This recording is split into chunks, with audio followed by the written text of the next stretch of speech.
of Renaissance in the context of Europe.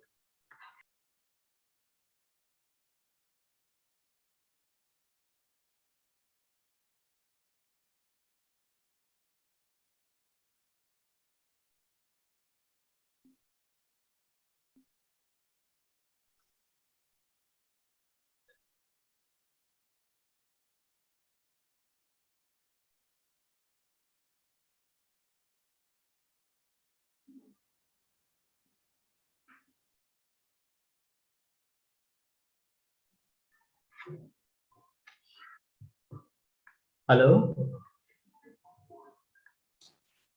Yeah. I was disconnected for a while, sorry. Yeah. Can you hear me now? Yes, sir. Yes, sir. Okay. 1 second. Give me a second. A minute.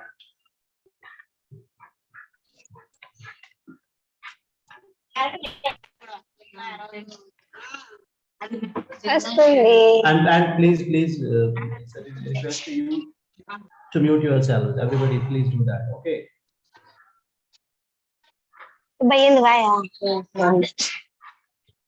Yeah. Vedavati, please mute yourself. Vedavati, please mute yourself.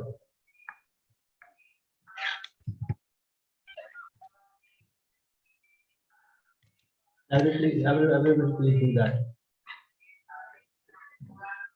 Okay, so let me start.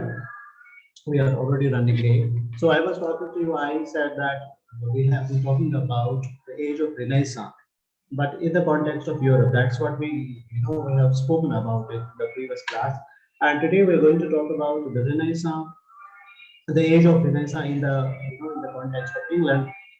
And in fact, in the previous class, I talked about it. I said that the spirit of the age was a combination of it was a confluence of it was a conglomeration, we can say, of various things, of various movements.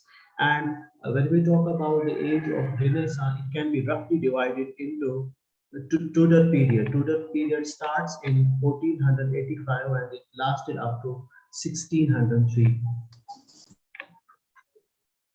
Voice is not clear. Okay, 1 second. I will adjust my mic. Now, can you hear me, Priyanka?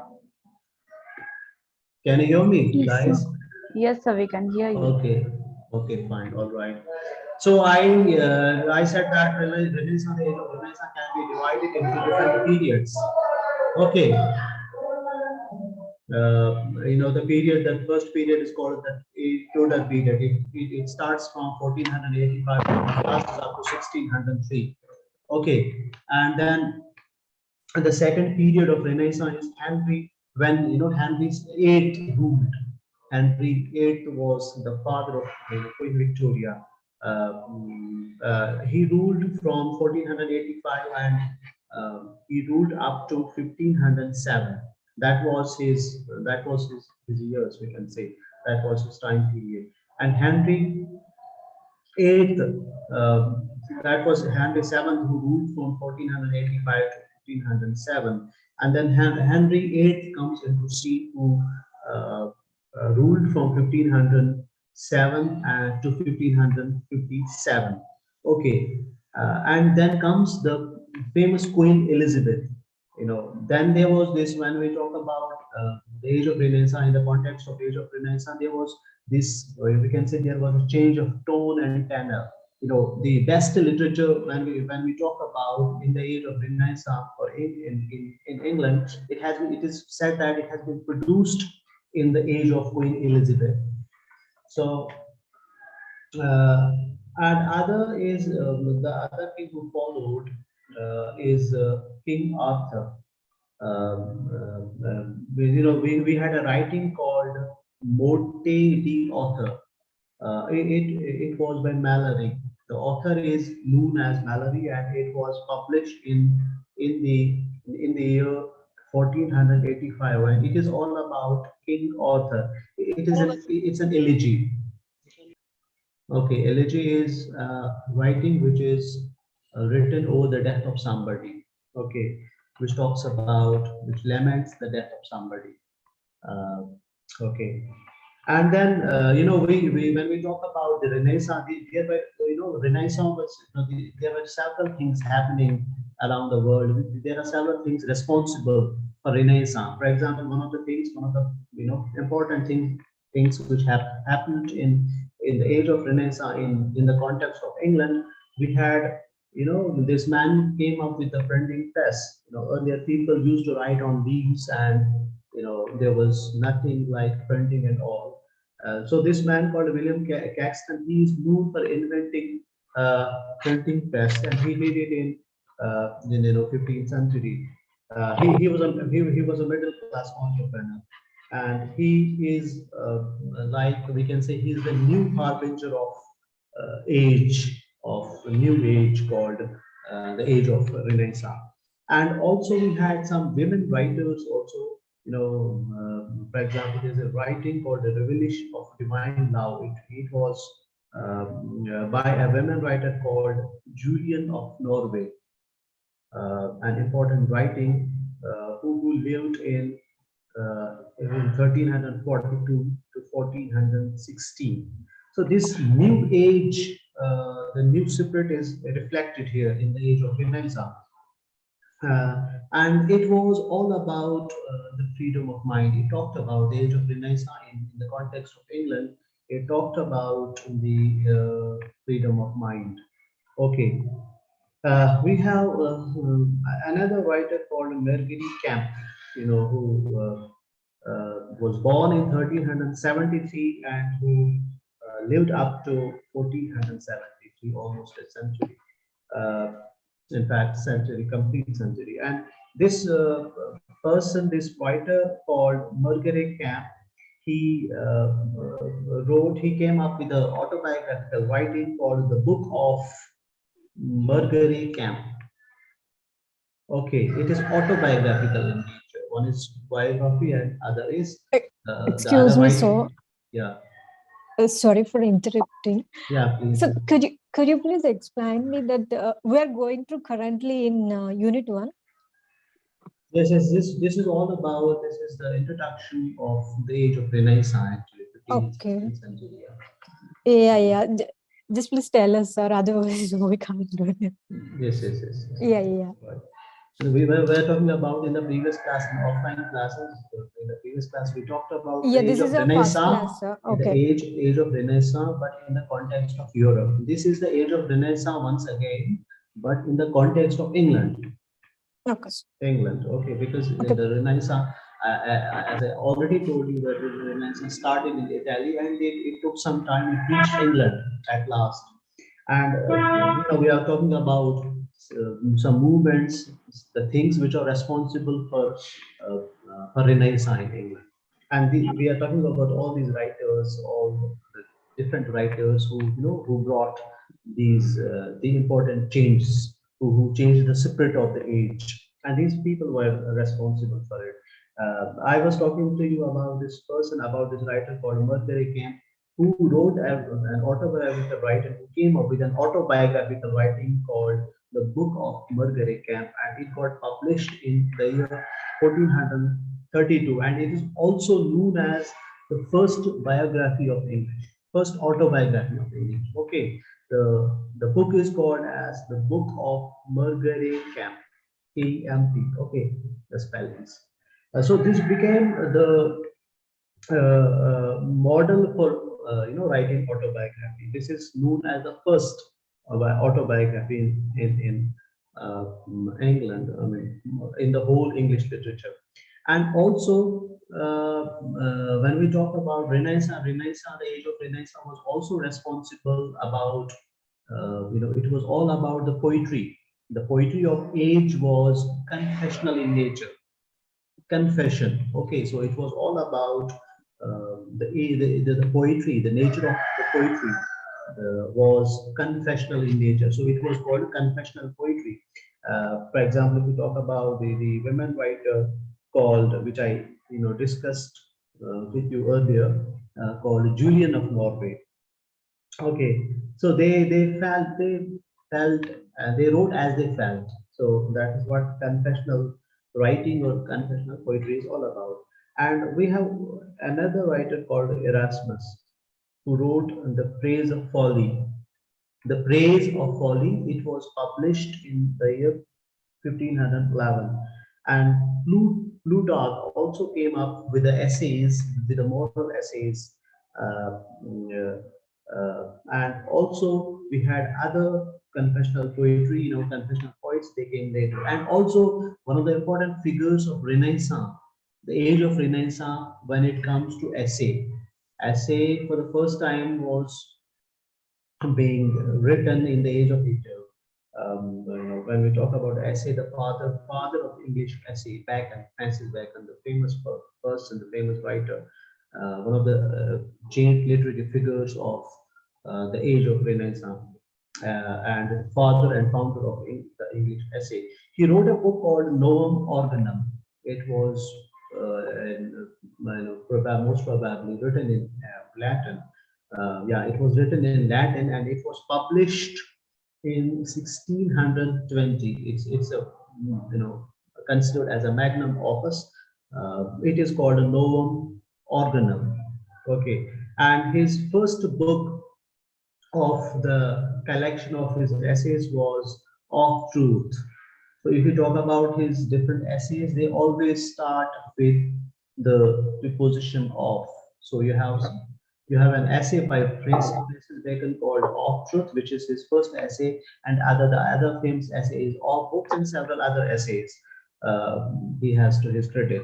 So his first book is Of Truth, which and he had influence of ancients like Greeks. He followed them, Greeks, Romans, as Socrates also discussed truth. If you talk about, Socrates, a Greek philosopher, he what did he do? What he used to do? He normally he used to go to the market. He used to talk to people, interact with people, and he used to talk about truth, goodness, morality, all these things he discussed with people. And this man called Francis Bacon, he was inspired, he was influenced by his by that method of discussion, by that method of interaction with people, and he came up, as I already told you.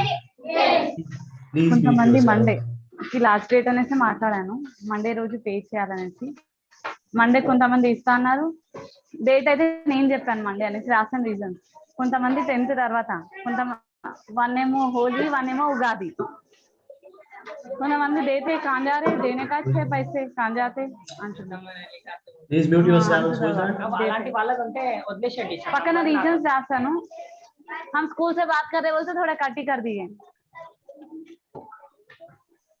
1 second, there is some noise in the background. వీళ్ళు నేను call చేశాను కదా, slip తెచ్చి చూపించారు, clear ఉంది. Sir, you can mute everyone. LKG clear ఉంది.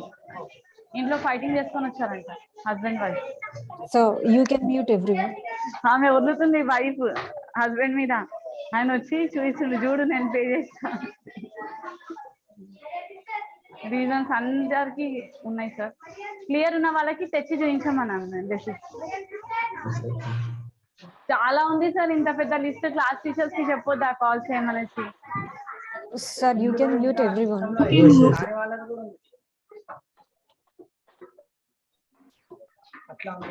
మరి class teachers కి ఇవ్వండి లీజర్ పీరియడ్ లో కాల్ చేయమనేసి. ముందర నుంచి ఇచ్చాడు ఇప్పుడు చాలా లాస్ట్. ఇప్పుడు వీళ్ళ రీజన్స్ 10 ఉంది, 10 మోస్ట్లీ అయితే ఎంతమంది వస్తారో ఏం ఇస్తారు తెలియదు.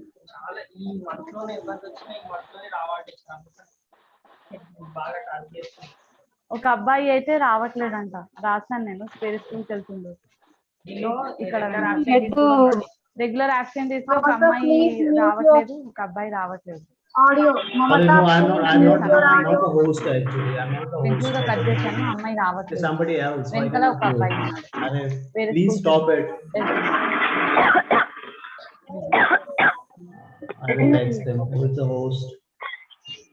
వాట్ మా వేర్ ఆర్ యువర్ బుక్స్ పెట్టిందా నాకు బ్యాగ్ లో కూడా ఉంది. తిన్నారా sir? Please mute your mic. కొంచెం తీసుకోండి sir. Mamta, can you hear ఉంది me? నా దగ్గర. ఏదో ఒకటి. తీసుకోండి Mamta, sir. can you hear me, please? Please, your మీరు ఇది తినేసేయండి. పర్లేదు సార్, తినండి. Ma'am, she is unmuted. తినండి We sir. can't you do can anything. mute her mic, no? Sir, Yes, I'm not able to find her. Yeah. What's that? it is there. Otherwise, make her left, sir. Mamata is, her name is Mamata, sir. Yeah, no. You can cut her, sir. She will log in again. Oh, what is happening? I don't know. Host is not doing anything. I don't know. It is in the hands of host. Okay, all right. 1 second.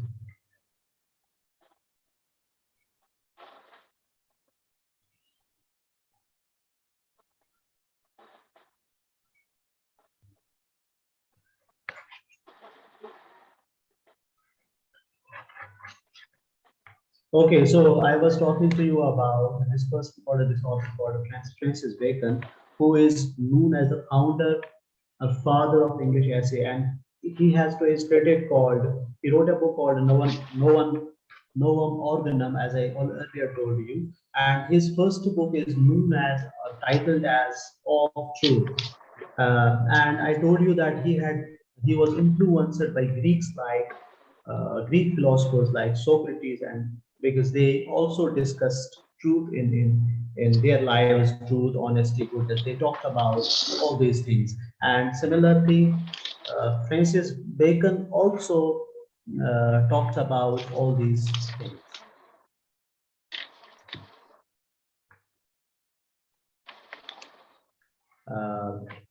Yes. And now we have the other writer called Thomas Moore, who is known for his writing called Utopia. Utopia was published in 1516. 1516 it was published, and it is, this writing called Utopia. It was based on Plato's Republic. Plato is known for writing a book called A Republic, which was about parliament ruling, and also in this age we talked about reformation. We talked about humanism. The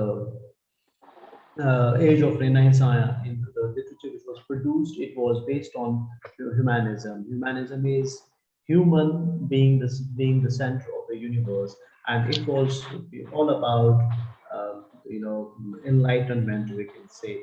Enlightenment, humanism, reformation, Platonism, these all these things, they actually constitute the spirit of the age. So when we talk about the spirit of the age of Renaissance, these things are these movements, we can say, are the spirit of the age, like Reformation, humanism, enlightenment, Platonism. All these things constitute the spirit of the age. And then we have the other person, other writer, other poet, other important poet called John Skeleton. In fact, in the previous class also, I might have talked about his poetry. He is known for a poem called Phil Sparrow. Phil Sparrow, and he also wrote Speak Parrot. Speak Parrot also. Speak Parrot is also one of the titles of his poems. And earlier, as I earlier told you, that this age was age of sonnets, which Petrarch actually is known as the fountainhead of the Renaissance, and he came up with this with a new style of writing called sonneteering. So sonnet is actually basically a 14 lines poem with a definite rhyme scheme. And when we talk about sonnet, the father of the sonnet was Plutarch, this Petrarch, sorry. Petrarch was the founder and father of sonnet, and then it came to England. So all these people, all the writers, dozens of writers, hundreds of writers started writing sonnets. They were crazy about it, as already discussed in the class also. So so we have these two important people called Thomas Wright and Surrey. They were the sonnetteers, who wrote sonnets, and their ages or their years of 1547. Thomas Watt was he was born in 1503. He is also known as Earl of Surrey. Earl of Surrey was actually his title. His actual name was Henry Howard, and the other person was Thomas Watt. Thomas Watt and Surrey are two important people who wrote sonnets. Okay, so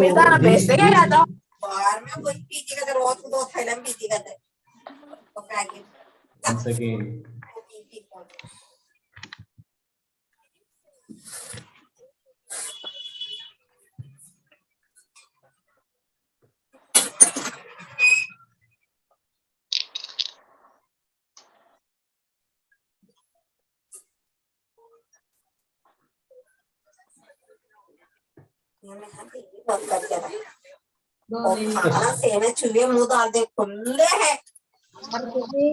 Please mute, don't disturb the class.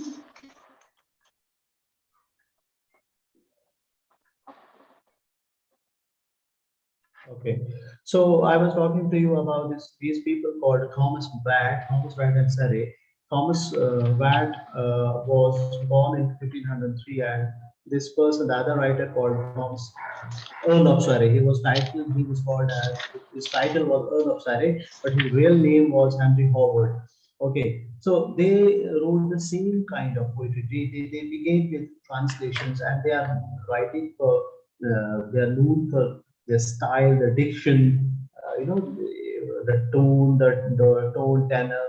It was all similar. I mean, they were their writing. So for the style of their writing, it was same or similar to each other. So for the tenor, tone, and grace. Grace is a certain sophistication, a certain style of saying things. It was the same. Okay, style, base, and finish. So and their writing was also subtle in nature. Subtleness. When we talk about the term called subtleness is use of extra or softer words, for example, idioms, etc.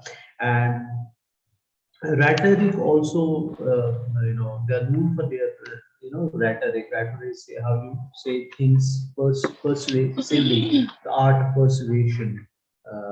And tradition, when we talk about the tradition of sonnet, it continued from when we talk about this tradition of sonnet writing. It started with Petrarch, who was an Italian poet, he was an Italian writer, and then these people, followed him, Thomas Watt and Thomas, the Earl of Surrey, and then the other person is known as, we have another writer called Edmund Spenser. He also wrote sonnets. So we had the continuity of these people, of the writers who wrote sonnets. First, it was Petrarch who started it in England.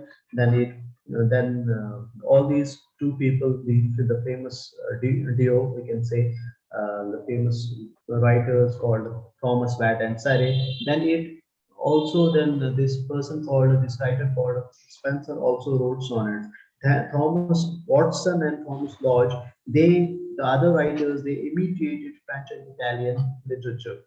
And we have another sonnet sequence called Piles. Piles. Okay, it was published in 1593. It was by George Gascoigne. Gascoigne. He defines sonnet as 14 lines poem, every line contains 10 syllables, that is pentameter. So this sonnet sequence was called as files. It was published in 1593, and the writer, the sonneteer, was called as George Gascoigne. Okay, so he defines a sonnet. He comes up with his own definition of sonnet. He says that sonnet is of course, a 14 lines poem, but every line should contain 10 syllables. In a way, it should be means it should be written in pentameter, 10 syllables. Line having 10 syllables of 4 line each. Okay, a line should be, you know, 4 line each, and it should contain line should contain 10 syllables, means pentameter of 4 line each, and the rhyme scheme should be is in his sonnets or A B A B C D C D E F E F G G G G. So sonnet, normally when we talk about the common definition we can say of a sonnet. Sonnet is basically a poem, a 14 lines poem with a definite rhyme scheme. Now people wrote a different, for example, when we talk about this person, when we talk about this writer called Petrarch, who is the father or founder of sonnet, he had a different rhyme scheme when he followed a different rhyme scheme when he wrote sonnets. And when sonnet came to England, Watt and Surrey wrote, they followed a different scheme. They in fact followed him. It was the rhyme scheme was same, but when we talk about Shakespeare followed a different rhyme scheme and with a different pattern also. Earlier it was the sonnet was divided into 8 and 6. The first paragraph, the first stanza was consisted of 8 lines, and second stanza consisted of 6 lines. But Shakespearean sonnet was divided into 3 quatrains, means 4 lines each, and a couplet followed by a couplet. Okay, so but when we talk about his sonnet, George Gascoigne, he came up with a different rhyme scheme. He defined uh, a sonnet in his own words. He said a sonnet is a 14 lines poem, but every line should contain 10 syllables. And English, when we talk about English sonnet, as I told you earlier, that it is based on there are 3 quatrains in an English sonnet, and it is always followed by a couplet. And it was made famous by the great Shakespeare.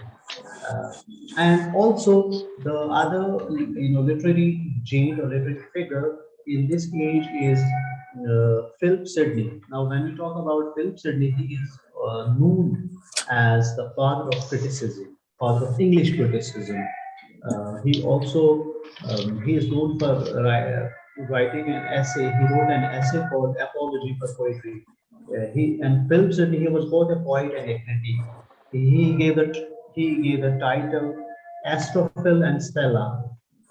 All Stella is a girl and Astrophil is a man. The sonnets, actually, his sonnets are addressed to Stella. So when we talk about this person, this writer, famous literary giant called Sidney, first you should know that he was the father of English. He's considered as the father of English criticism because he started writing. He is known for that essay, the famous essay called "An Apology for Poetry," where he, we can say defended poetry, where he discussed, where he looked into, where he explored again that noise, where he talked about the the poetry, and he discussed poetry, how poetry is superior to other subjects, how poetry is superior to other fields of knowledge.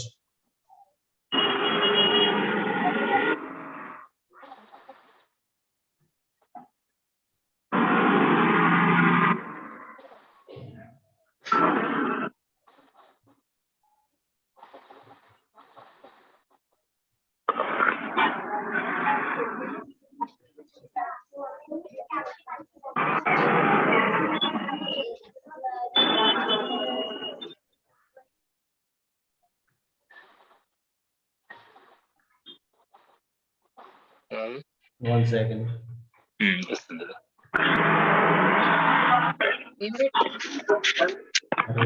is that?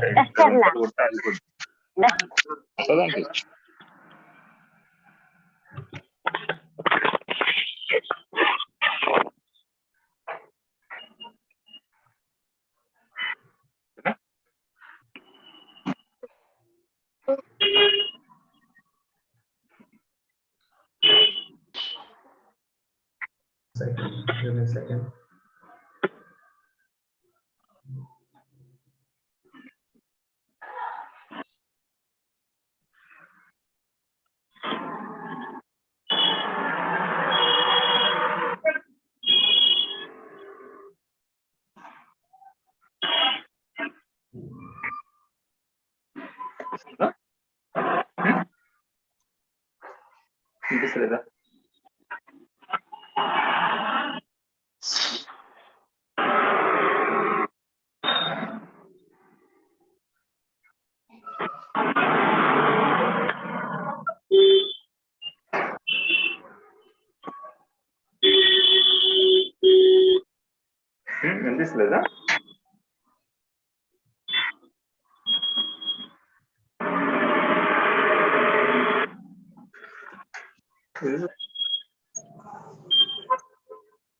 Sound.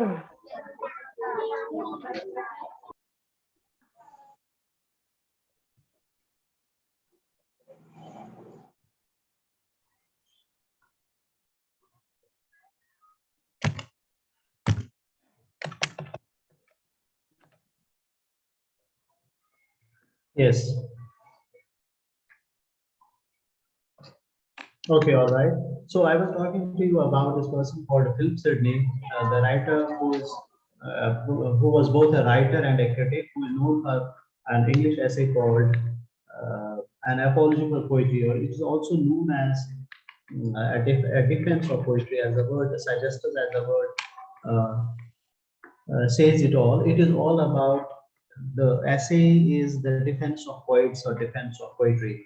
Okay, so that is what he talks about, because earlier when we talk about the earlier poet, for example, Plato has kind of he had you can say uh, he had talked ill about poetry and poets. He even said that poets should be banished in one of his writings. But this person, and interestingly, Plato himself wrote some poetry. But this person called Philip Sidney, he what he does in this particular essay, he defends poetry, and he says that how poetry is superior to history. For example, how poetry is superior to.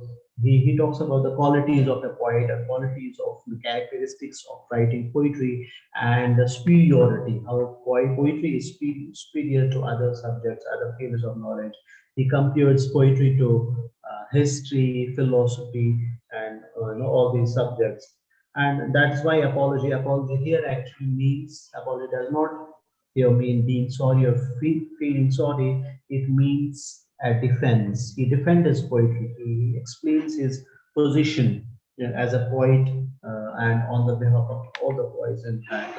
So that's why the title, and the title, and he to his credit, has also a writing called Astrophil and Stella, where Stella is a girl, and interestingly, that his all sonnets are addressed to Stella. And when we talk about all these people who wrote sonnets, for example, Shakespeare wrote 126 sonnets. So all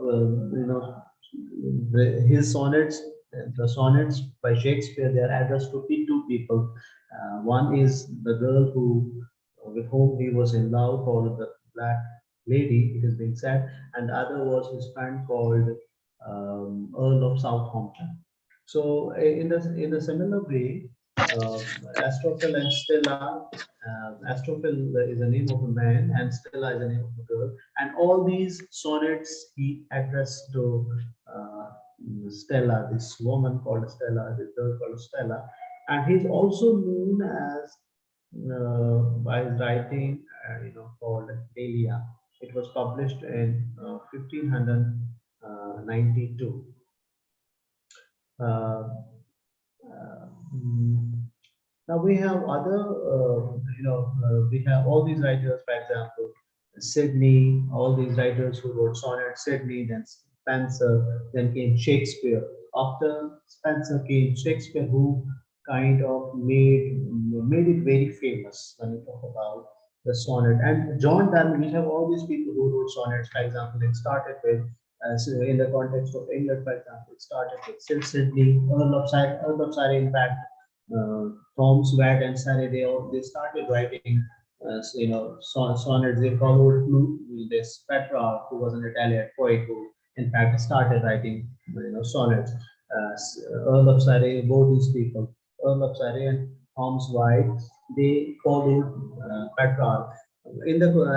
Then came Sidney, Philip Sidney, who was both a critic and a poet who wrote sonnets, a number of sonnets, and Spenser also is known for writing sonnets, and Spenser is known for writing an epic poem called the Fairy Queen. Okay, and then came Shakespeare into scene. Shakespeare wrote a number of sonnets, 126, dedicating to these people, two people. And also we had in 17th century, John Donne, who wrote some, religious poetry, for example, religious sonnets. For example, I'm reminded of one of the poems by John Donne, titled as "Death's Be Not Proud," and he's also known as a writer of sonnets. And then came later Milton, John Milton, who is basically known for his epic work, his epic poem called Paradise Lost, which is in fact maybe in your syllabus. Yeah, Paradise Lost book 1 is in your syllabus, and also he's known for writing Paradise Regained. But here we are talking about different sonnet writers, and John Donne and John Milton, who belonged to 17th century. Later they also wrote sonnets. As I earlier told you that Edmund Spenser is known for writing fairy poem, which is spread over 12 books.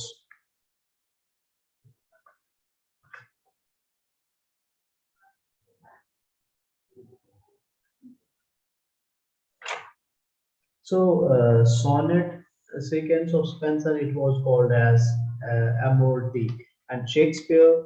I'm sorry, Shakespeare. He wrote actually 154 sonnets, 101 to 126. 126, first 126 sonnets were dedicated to his friend called Earth of Southampton, and other, the next 28 sonnets were dedicated, we can say, to a woman called the Dark Lady. Okay.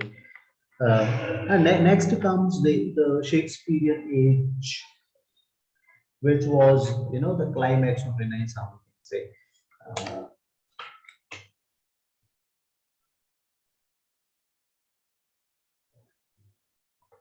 Okay, so Renaissance age,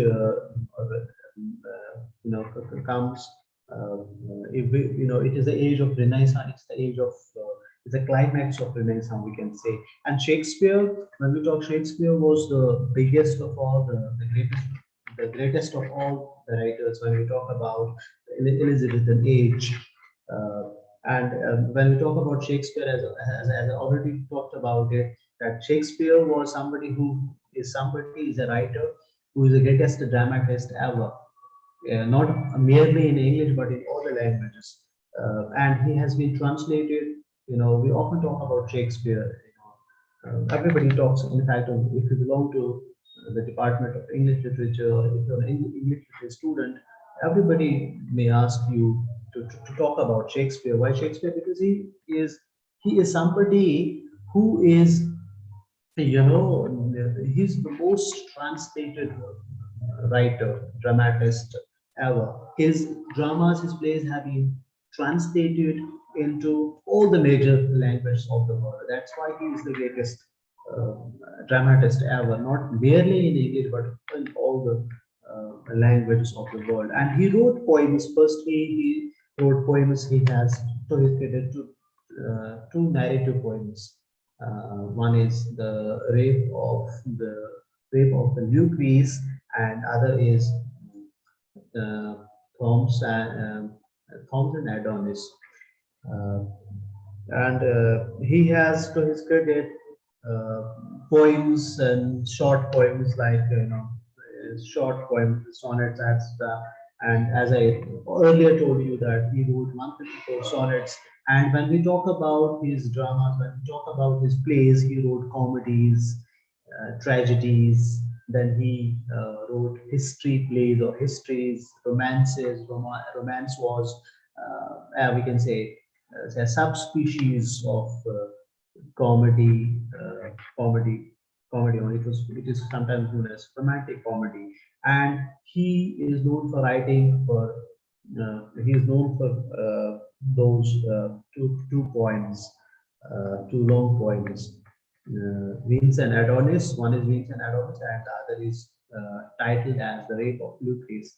And he is also known for writing shortest form of poetry. That's what that is sonnet.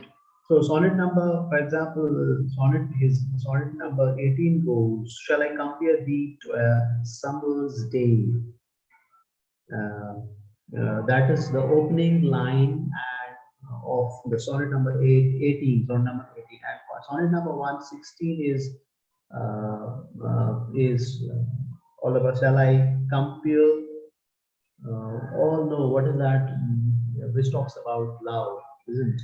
And when we talk about the themes of his sonnets, there are normally two themes in his sonnets. One is he normally talks about time, and he talks about love. 116, Shakespeare's sonnet number 116 is all about love. He talks about love in that particular sonnet. And when we talk about his two long poems or narrative poems, one is Venus and Adonis, and other is the Rape of Lucrece.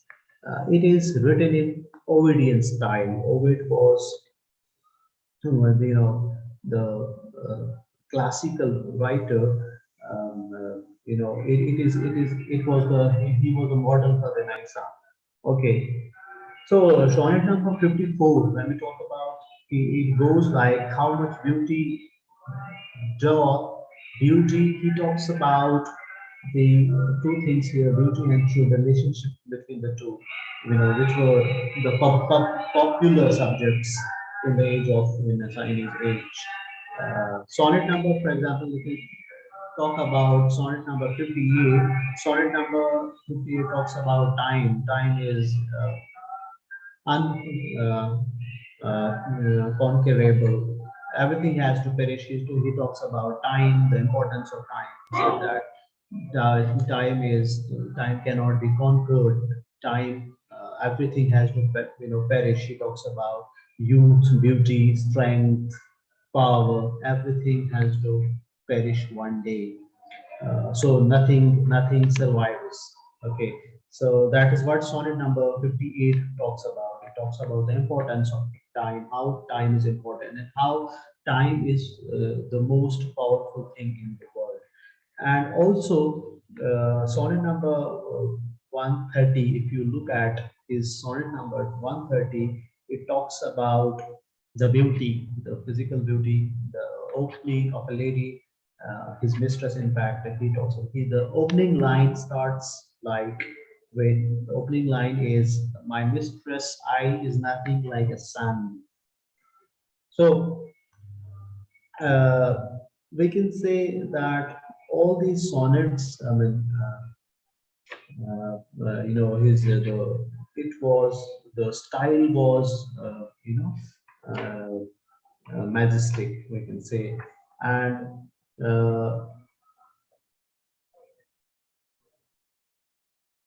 drama also, when Shakespeare, I talked to you about his long poems, long narrative poems. poems called, one is Venus and Adonis. Venus and Adonis, actually he talks about in that particular poem about god and goddesses, and the rape of Lucrece is actually a famous legend. And the other poems, other two poems, he has stories credited for these. Normally, we do not talk about his poems. Normally, we talk about his two poems, two long poems. But when we talk about Shakespeare, he has to his credit four long poems. The other long poems are The Phoenix and the Turtle. The Phoenix and the Turtle, both are the birds. The Lover's Complaint. The Lover's Complaint is also one of the long poems by Shakespeare.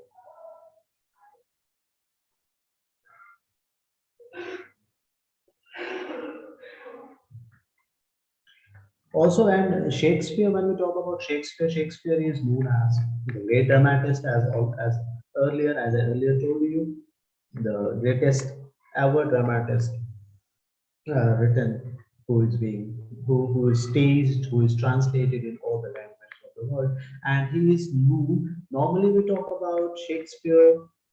He has, written almost 40 plays, almost 39 plays to his credit. Normally, we said to Shakespeare, it is being said in history books that he has written about 36 plays actually, and a couple of plays he has collaborated maybe with other people, with his contemporaries.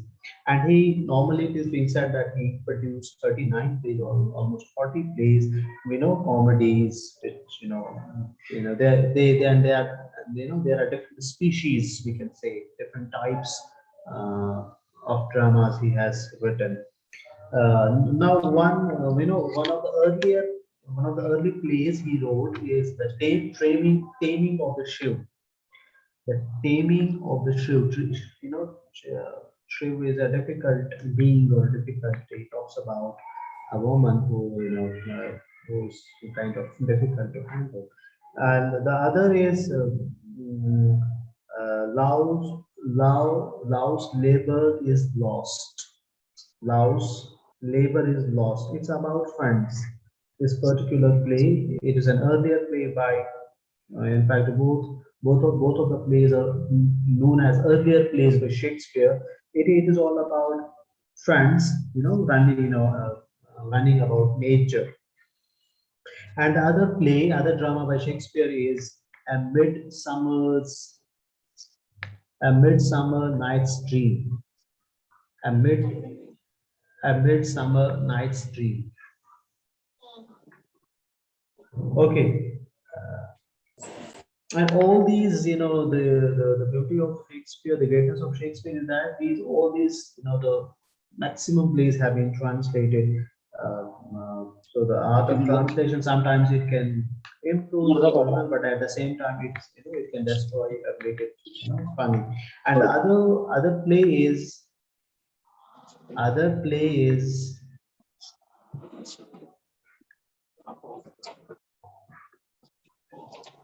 The other play by Shakespeare is The Merchant of Venice.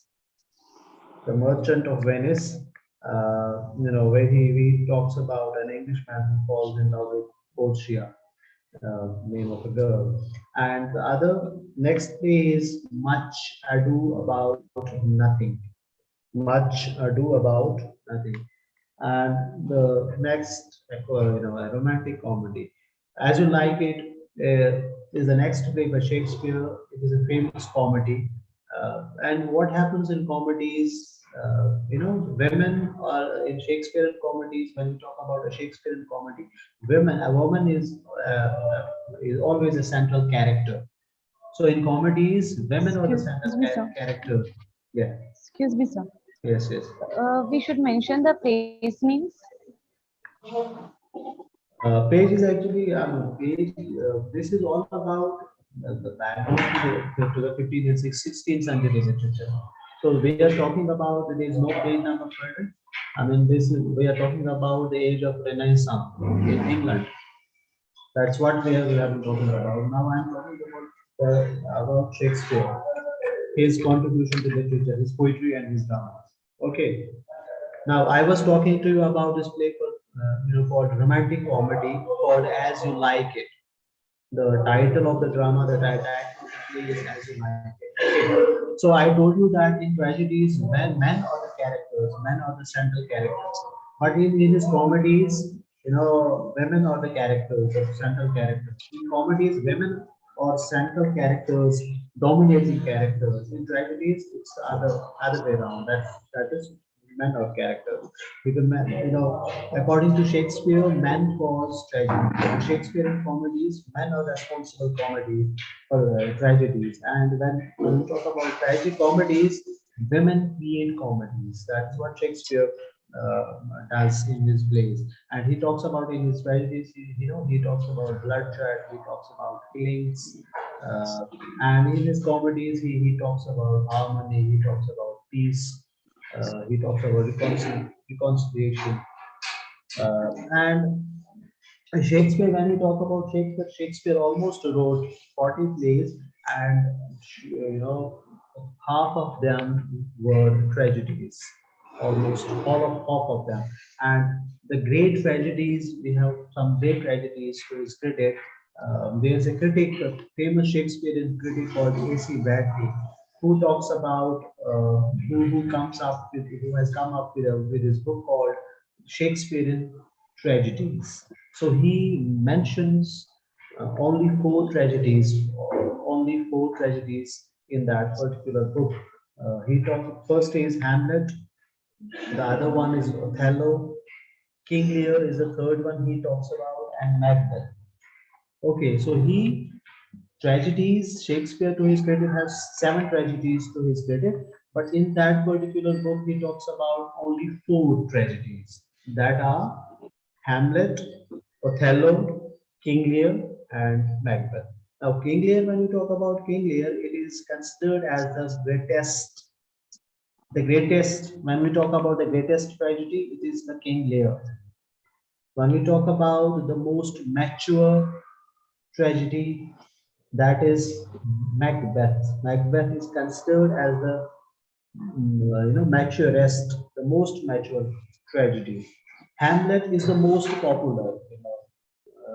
Hamlet has been staged, or there are so many actors across the world who have staged Hamlet. For example, if we talk about in the context of Hindi film industry, Bollywood, we had that movie called Heather, which is based on Hamlet, and other actors also. There were so many actors in the time of Shakespeare who were famous, who became great because of Shakespearean plays, Shakespearean dramas, and all these, as I earlier told you, that all these plays have been staged, they have been translated, they have been staged, they have been staged across the world. And the other, and Hamlet also is known for 7 soliloquies. Okay, for example, you have that famous line, one of the famous lines is from Hamlet is to be or not to be. To be or not to be, that is the question. Is a famous line, which is a soliloquy.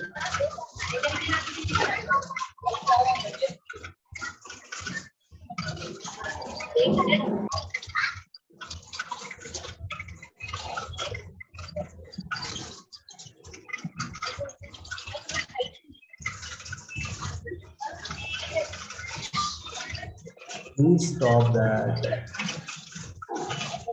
Play that noise. Jaipal, please mute your.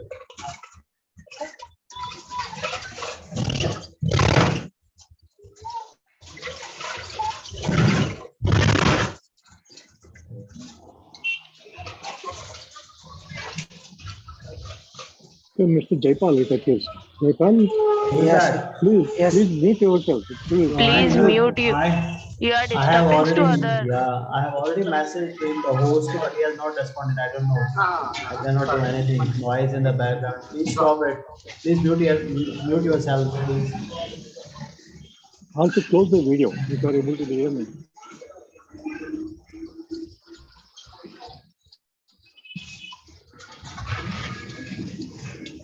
At least 5 persons have taken an interlude. They have shown our horror film. Okay, shall we continue? Yes, sir. Please continue, sir. We will go. Yeah, okay, fine.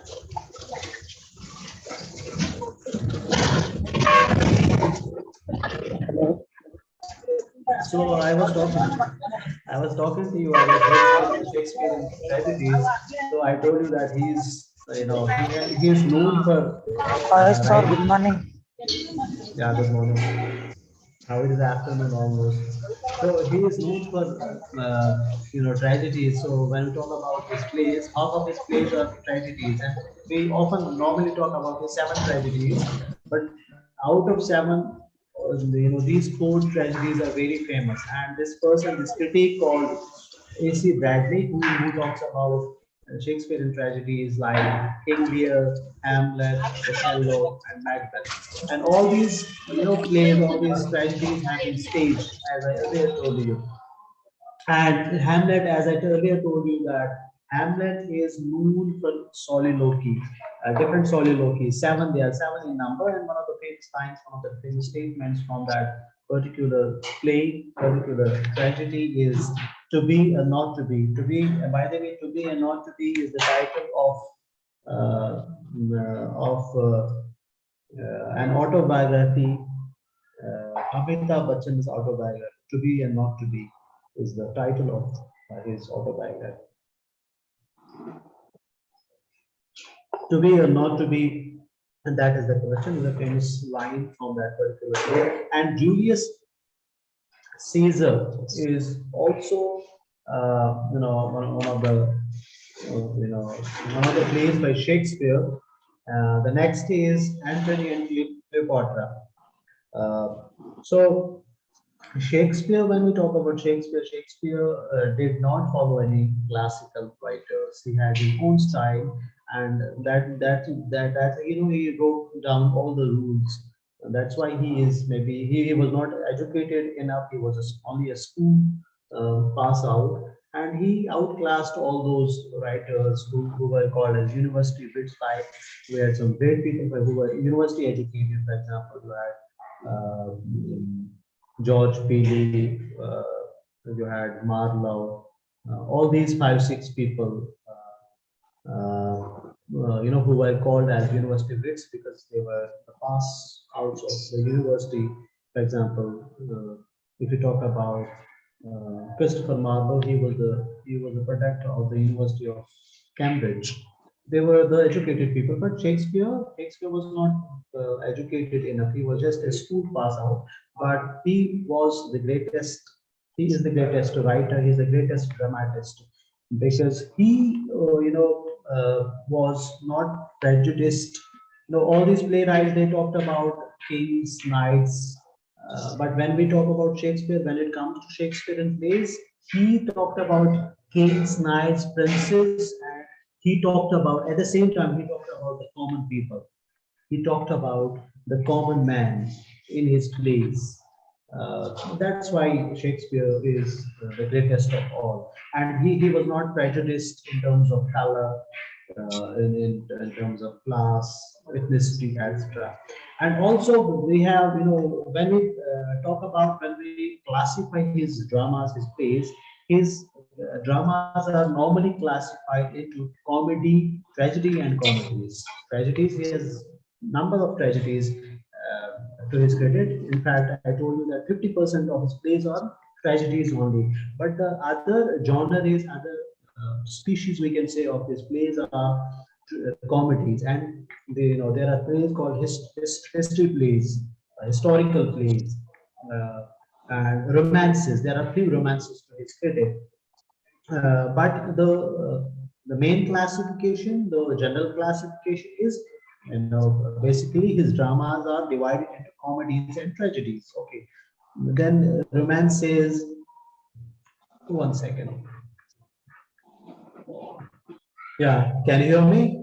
Am I audible to you? Yes, yes. My Yes, sir. connection for a moment was stopped.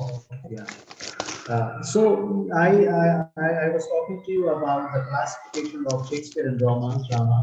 Shakespearean plays or Shakespearean dramas are divided. They are normally, comedies and tragedies. But then we have some subspecies also. For example, romances, histories, romantic comedies. To his credit, and we had some history plays also, which are historical, which talk about the historical figures. For example, you have Richard II, you have Henry IV, Henry II, Henry IV, Henry III, Henry VIII. And by the way, as I earlier told you, that Henry VIII was the father of Queen Elizabeth. Queen Elizabeth. And we had Richard II and Richard III also, which are one of which are his plays. And Richard II and III are villainous characters. Henry IV is a comical character, and one of the famous famous plays. One of the famous characters called Sir John Falstaff. It was one of the famous characters. Queen Elizabeth came to the theater and she watched herself, and then she requested Shakespeare to come up with a play where Sir John Falstaff. Sir John Falstaff is the most comical character ever produced, and she was so inspired, she was so influenced by her, by his characterization, by the characterization of Shakespeare. He was so comical, and she requested Queen Elizabeth. I'm talking about Queen Elizabeth. She requested Shakespeare to come up with a play where Sir John Falstaff should be the main character, should be the central character, and Shakespeare did that on her request. He came up later. He came up with a play called Merry Wives of Windsor on Queen's order, on Queen's request. So we had other plays called Henry V, Henry VI, and Henry VIII. Henry, he wrote these plays in collaboration. That's why when we talk about Shakespearean plays, history books normally say that Shakespeare, to his credit, has 36 plays, and other 3 plays like Henry V, Henry VI, and Henry VIII, he wrote with other people. Means it was a joint work. He wrote in collaboration. Okay, so King John was also one of the history plays. So romantic plays, when we talk about the romance or the romantic plays, what happens in romantic plays? They are romanticized or exaggerated, based on imagination. They are the written in exaggerated style, attractive style, elevated elevation or elevated style, we can say. The other is Timon of Athens. Athens was the king of Greece, right? And Pericles also is one of the plays. The Winter's Tale is the title of a play by Shakespeare. Tempest, as you might have read, some of you, those who are done literature in their early classes, and you might have heard the name of the play called Tempest. The Tempest. It was his last play, where Prospero is the hero in the play. Okay, so that was all about Shakespeare. Shakespeare and plays. Shakespeare, as I told you, that he wrote comedies, he wrote tragedies, he wrote few romances, and he also wrote some history plays or historical dramas or historical plays. Okay.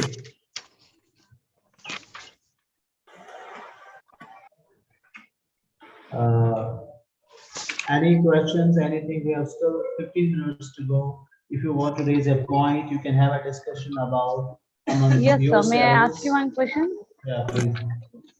Here we are having number of SS, no? Like Yeah. accounts SS. Number of SS we are having, no? We need to Number of? explain that. We need to explain that essay.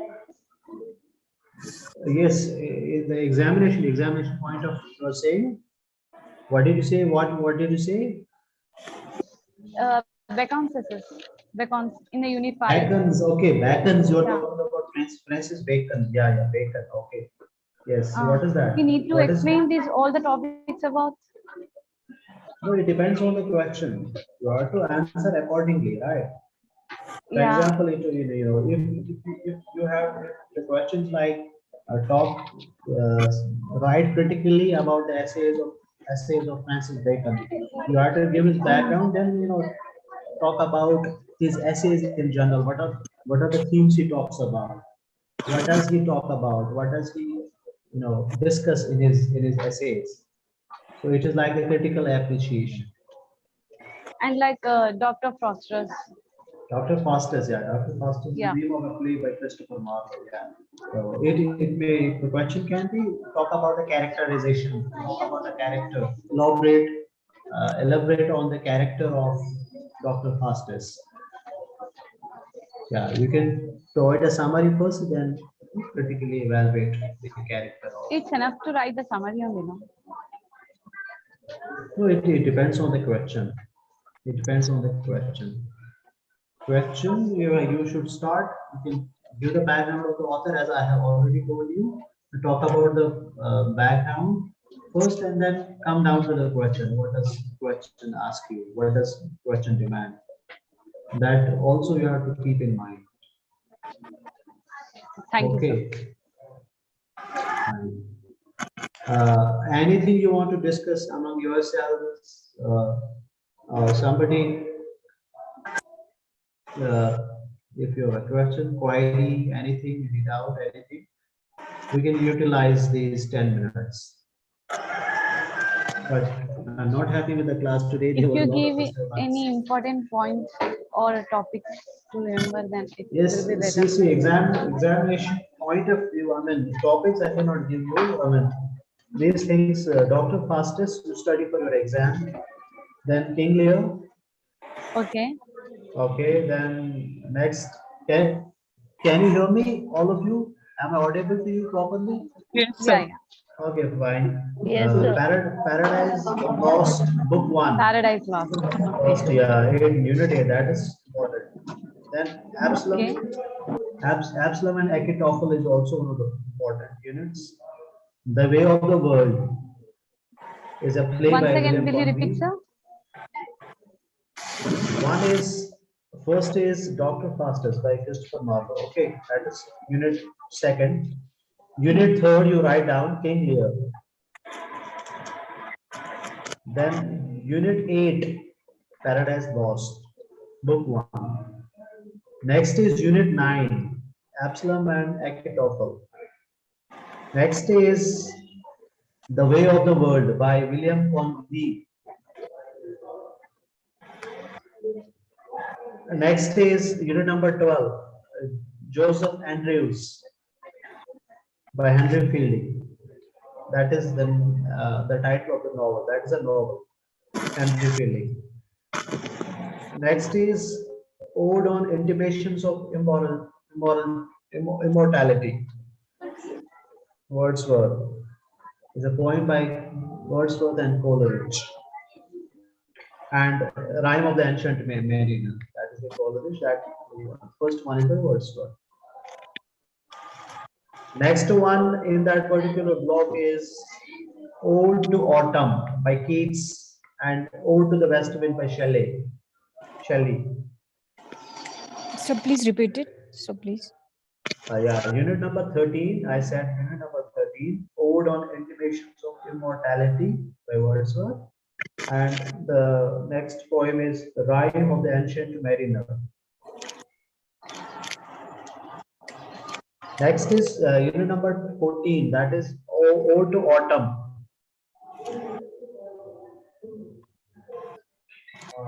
Yeah, the next poem is Ode to the West Wind by Phoebe Shelley.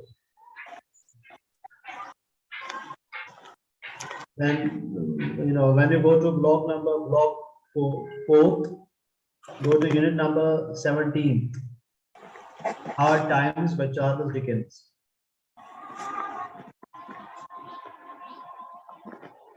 The other important unit is in memoriam. In memoriam by Tennyson. It's unit 18. Yeah. And also the Blessed Damozel by D.G. Rossetti. And come down to block 5th. You have a novel called Sons and Lovers by D.H. Lawrence. Where are all these things?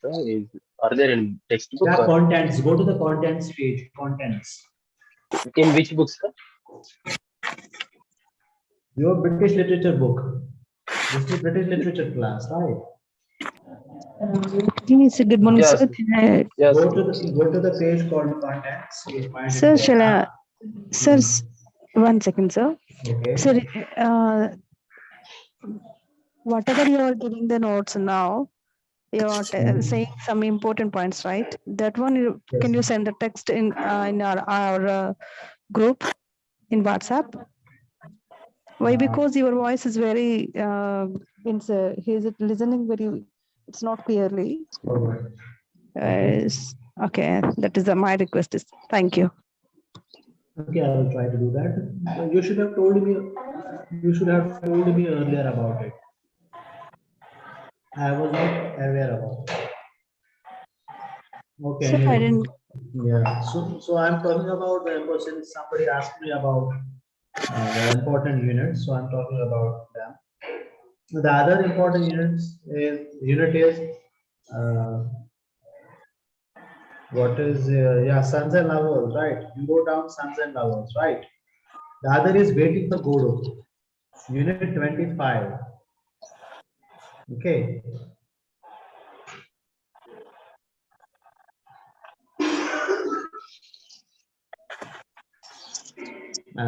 Somebody is texting, sir, whom I should contact, join WhatsApp group. Please ask ma'am about it.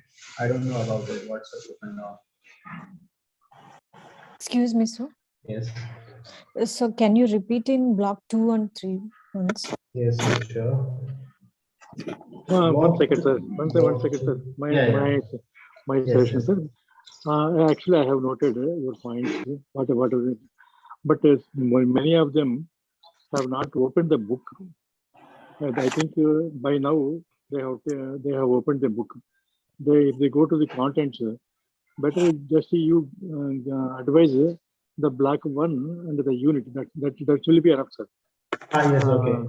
Shall I repeat it from the beginning itself? Okay. So yes, sir.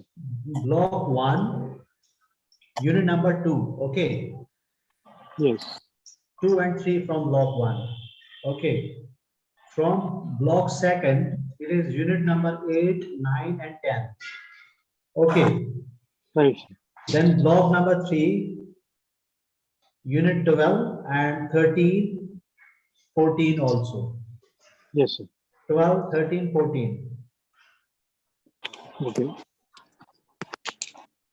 Then unit 4, block 4, unit 17, 18, 19, and 20. All the 4 units. 4 units, yeah. Except block okay, 5 is unit 22, unit 23, and unit 25. Yes. Okay. Yeah. Yes. So just friends, I can pass these details on. Yeah, you can pass on these details. Pass on when somebody is asking about the WhatsApp group also. Yes. He is not. It seems that he is not a part of WhatsApp group, and Okay, you should make him a part of it. Okay. Understood. Yeah. So he's saying that whom I should contact in the chat box. So you please connect to him. Okay. Any questions, any queries? We still have 5 minutes. You want to discuss something? You want to ask me anything if you have any doubt or anything. But you want to just to generate a discussion among yourselves. You can do.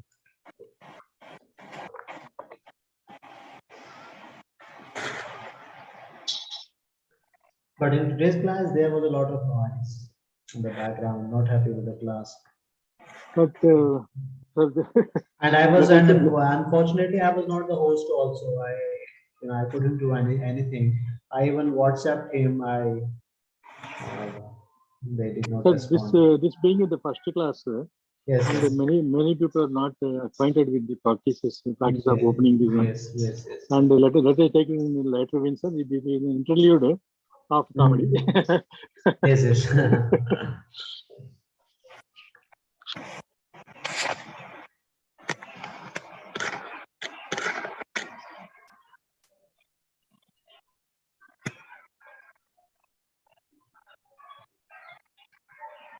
Yes, anybody with a question? A query to ask? No? Yes, sir, are you going to teach only the British literature and also the American literature? No. I'm only dealing with British literature because I am taking British literature from the beginning itself. American literature is American by literature is by Subbaraj sir. Garu. Yes, yes. 8130.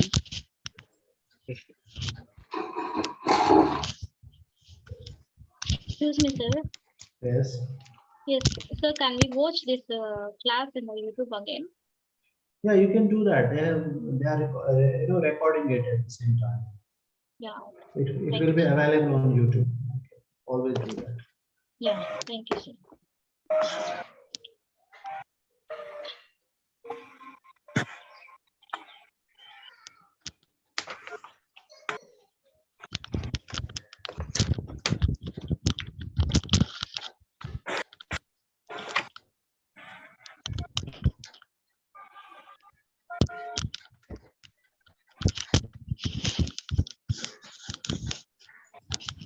Okay, anybody else who wants to ask something or has a query or respond? Sir, I do not have a question pertaining to the session, but I have something to ask. Like, this is my first session, but prior to this, there were offline sessions as well. I didn't attend those sessions. Like, what did I miss? Like, can you please help me to understand what I should prepare?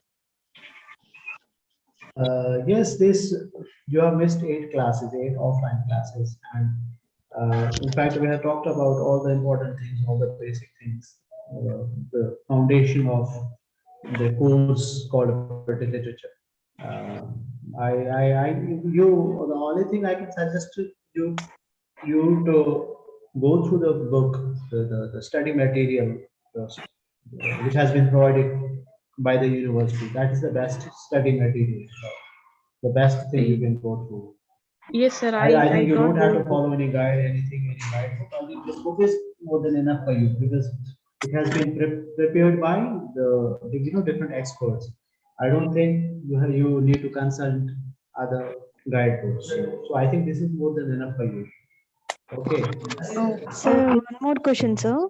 Yes. Sir, excuse me. Sir, did we get any online classes in YouTube, sir, previous classes?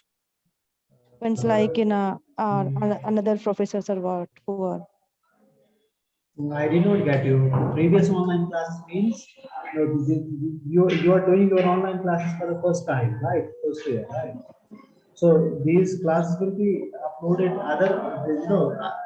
on the YouTube. You can watch them. The classes which are happening now, online classes. Earlier offline classes happening. Eight classes.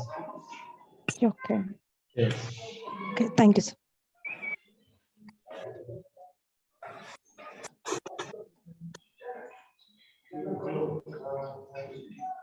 Sir, good afternoon, sir. Yeah, good afternoon. May I ask you one question?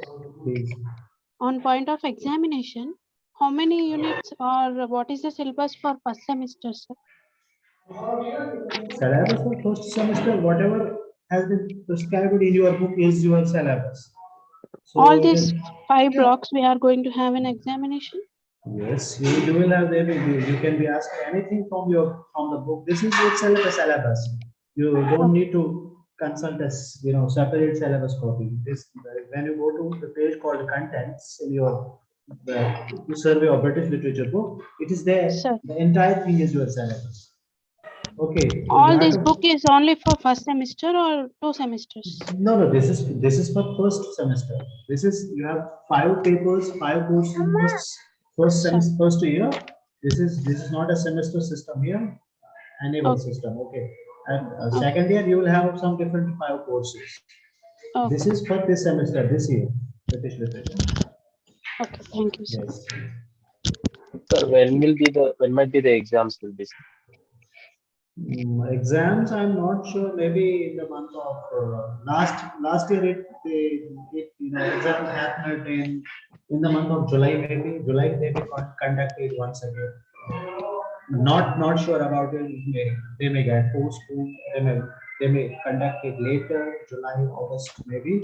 But say July, most probably it may happen. They will conduct Thank you. it. Thank you. Because last time it happened in July. That means these books are only for the first semester. Yeah, these books are only for first year, first semester. First No year. semester, In first year. Okay, now you are in MA first year, MA previous. So these books are for only for MA first year, MA previous. Yes, sir. And that means first semester 1 and also semester 2. There is No, MA is There is no semester system. there is no semester. There is no semester system in MA. In UG, they have semester system. Now you are MA in MA first year. Okay, Yes, sir. you are supposed to write your exams once in a year. I mean, Yes, sir. well, yeah, so then second year you will have other 5 courses. You have 4 to 5 courses, whatever in your first year. And second year you have separate 5 courses. You have different 5 courses. Yes, sir. The end of the exams in this first year, it will be on July. Yeah, it Probably. will be July. Yeah, July most of that. Yes, sir. Yeah. Before that you have to submit your assignment also. You Yes, have sir. been instructed about that. I'm not aware about Yes, that. sir. You have to Yes, scan it and then upload it. There was a session about it in fact. Okay. Sir. There was a session about it. Somebody say, can you repeat important units? Block 4 and 5. Block 4 and 5 are, I told you that, yeah, unit number 17, 18, 19, and 20. 17, 18, 19, and 20. And block number 5 is 20, 22, 23, and 25. Okay.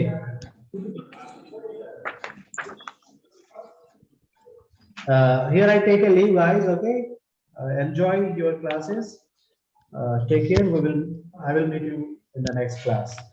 Take care. Thank you. Thank you for joining. Thank you. Thank you, sir.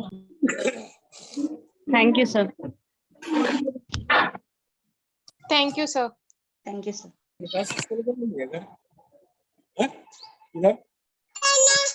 अंदर मंदिर का अंदर मंदिर नहीं कहाँ है अंदर मंदिर है और वही कपड़ों की दुकान है ना एक सर क्या रेट है बहुत महंगा 1 लाख चला कितने में लिए तुम 24 में लिया था 24 लाख 24 लाख में लिया था कितने का 80 कितने साल पहले 19 2019 तीनों का किराए पे लोग आओ किराए पे दिया 6,000 आ रहा है तुम्हारे पुराने मकान के पैसे आए थे नहीं दिए लोग नहीं दिए बैठा दिए करते सब पूरी स्टोरी मालूम है मेरे कोर्ट में डाले करते कोर्ट में बोले भाई कोर्ट में डाला क्या डाला कौन बोले Very interesting discussion. Online class चल मैं ऑनलाइन मैं कर रहा हूँ Now it is a horror film.